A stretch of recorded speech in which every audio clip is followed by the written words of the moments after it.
So let's talk some more about don't want to do it. Don't want to do anything itis. Uh, in the last video, I talked a little bit about how to respond skillfully using some acceptance and commitment therapy-based skills. And today I'm feeling extra super lazy. And so I want to talk about that too. Well, what do I mean by that? I want to talk about the flip side of the equation, uh, if that's not a mixed metaphor, that I alluded to, which is that sometimes we need rest, okay? So part of this whole time management thing, our American obsession, or perhaps Western obsession, or maybe if we look at places like Japan, it's not just Western, our human obsession with productivity in some cultural contexts.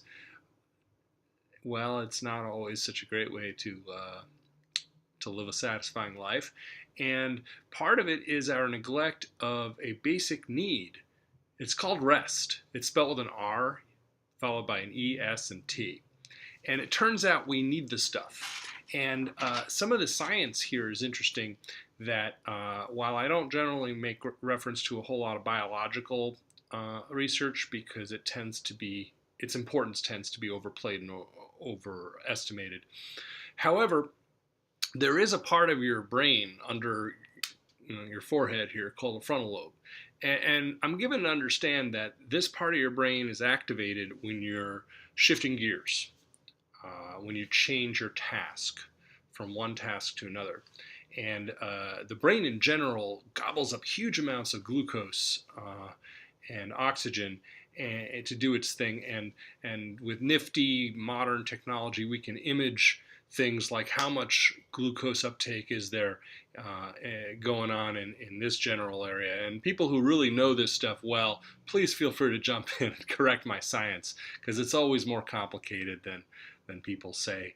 And a lot of the stuff that passes as biological theories of psychology, in popular press at least, is garbled nonsense. But I think I stand on pretty firm ground in saying that when we shift set, when we change what we're doing, as we do so many times in our multitasking kind of life that we lead, where we're trying to do 18 different things, perhaps parenting and various different tasks on the job, and then, oh, well, we have to exercise, and then we have to do this, and we have to do that, we think.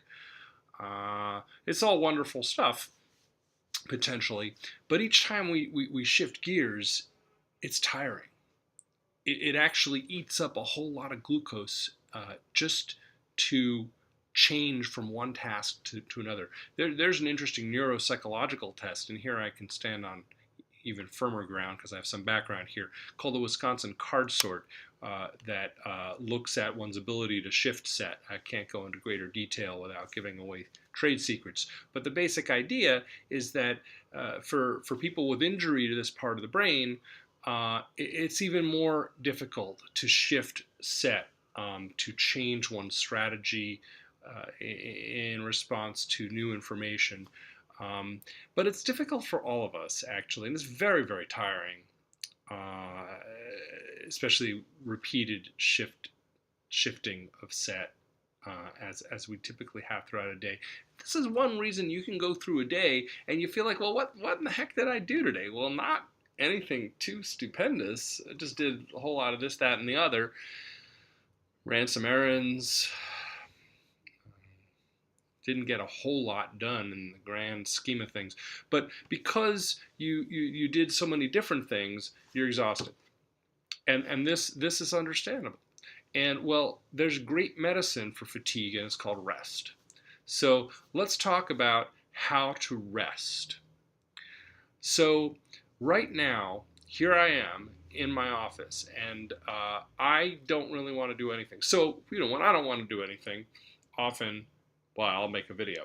But if I don't do that, more often than that, I will rest. Now, over there's a piece of technology that goes back a ways. It's called a couch. And what I'm going to do is I'm going to show you something here. you can take these things with something soft. You can put the soft thing right at the end here and put your body in a horizontal position, kind of like this.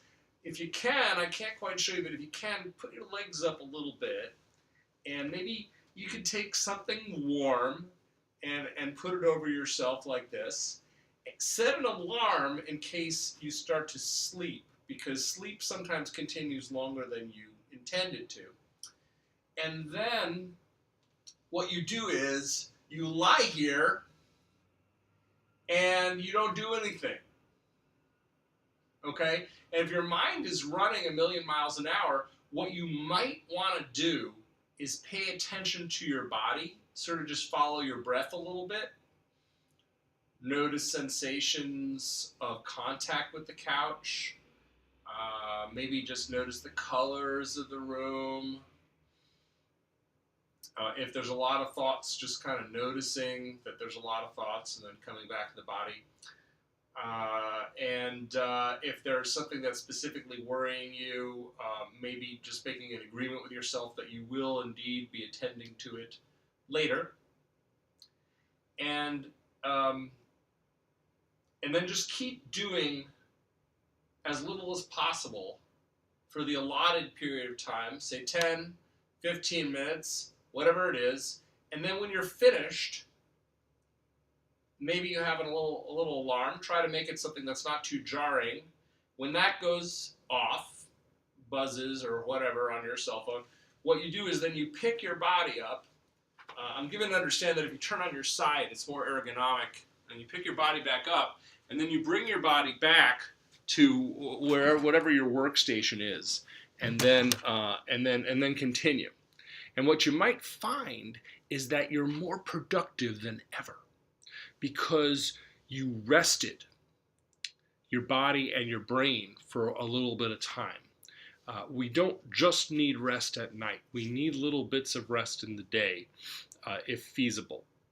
And in all sorts of essays and books and plethora of materials you can read and probably waste your money on productivity, you'll see a theme that highly productive people will often take short rests.